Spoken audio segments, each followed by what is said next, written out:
Would you spend $30,000 on cosmetic treatments? This is exactly what the influencer Mia Dio has done to get her results. Watch me now.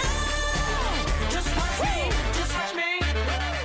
Welcome back, guys, to my YouTube channel. If you don't know me, I'm Nurse Sarah Louise, and today we are going to dissect exactly what this influencer has done to achieve the rapid results from what she says is botched to Barbie. Now, she explains she used a fake ID to get lip filler. She claims in her video about looking different from puberty and growing up. Now, there is an element of we do change as we age. We lose what we call puppy fat. We start to become more structured, but there's also elements we don't change with aging. Our bone structure does remain the same, and these things cannot be modified unless we have things like surgery. One thing that was really alarming to me was that she's getting lip filler at 16 years old. Now, the red flags here as a medical practitioner is body dysmorphia. If you guys don't understand this, it's a term that we use in our industry based on the mental capacity to understand what decisions we make, but what we see. So we might see a patient that looks in the mirror and sees something completely different to what actually is there. And this can become a real problem, especially in our younger demographic, as we're trying to live up to the expectations, social media,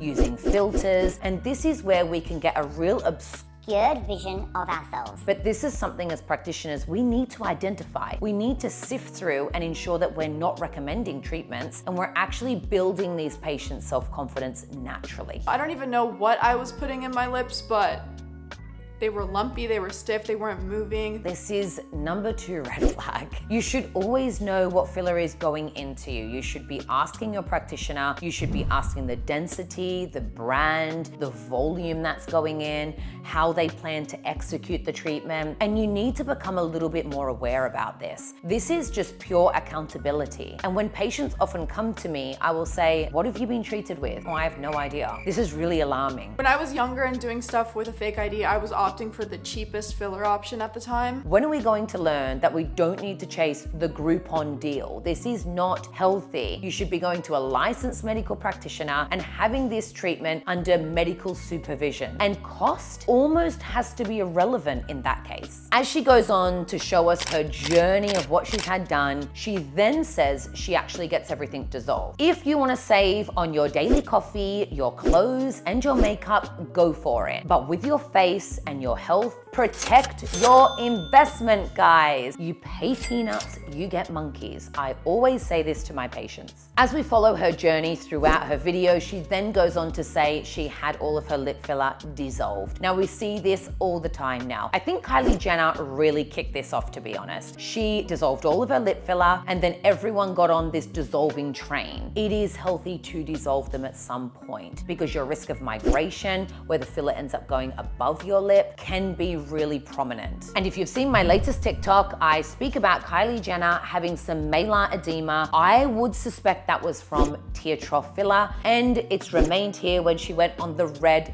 carpet. Back to Mia Dio, she speaks about dissolver causing asymmetry in her lips. This is really important to know. Dissolver should not be a go-to if you simply just don't like the look or use it as a backup plan. This should only be applied if you want to dissolve your lips after years of treatment because of clinical indications like migration, lumps, it becoming distorted, or a safety reason. The crazy thing that I watch her go through in the video is that it just goes procedure after procedure after procedure. Now, we do see this in society. It is the reality. But when she goes on to then start in the surgical side of it, when she begins her rhinoplasty. Now, I understand the reason behind a rhinoplasty. I have had one and I love my surgical rhinoplasty, but this then starts to put her into a whole new category because you will see she starts to go into breast augmentation and then she starts to go into threads. Speaking about threads, let's talk about the crazy fox eye that everyone's going for with these surgical threads. Now, I personally do not like threads. There is a high risk of infection. There is not much clinical evidence behind them to suggest that they give you the result that is promised.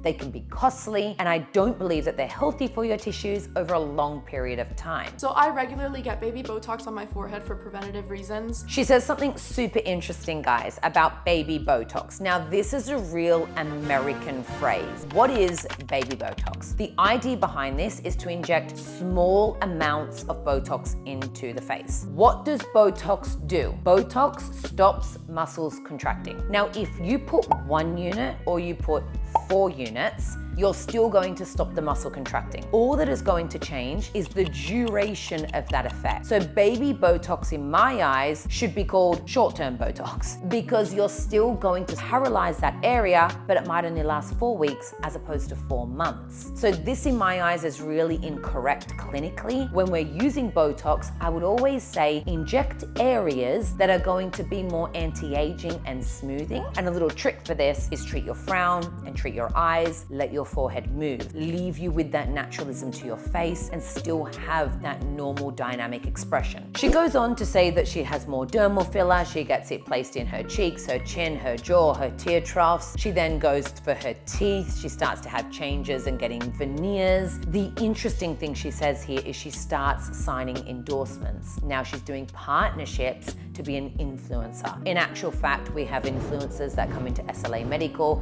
and we treat their skin, and they show people the journey and give them an insight to what it's like to come into a clinic and have a treatment. I love that. However, I do believe this can become a little bit unethical. At what point, who is going to step in and say stop? And because she's going to so many different practitioners, there is no history. Each practitioner she could say anything to, and that practitioner could treat her as if she may have had limited procedures. So guys, 30 grand to look better, worse, different, younger, older. I mean, it's not for me to judge and say any of those things, but what I do feel is, does she feel happy? Is she going to stop, or is this going to become something she's highly addicted to? Or is that body dysmorphia there or going to get worse and she ends up going extreme looking? So guys, after $30,000, do you think going from this to this was worth it? Drop a comment in the box and tell me exactly what you think, if you agree, disagree. Thanks for watching my video, guys, on 30 grand and what that gets you on cosmetic procedures. Don't forget to like and subscribe, and remember to drop any comments in the box below. Just watch me now. Just watch me.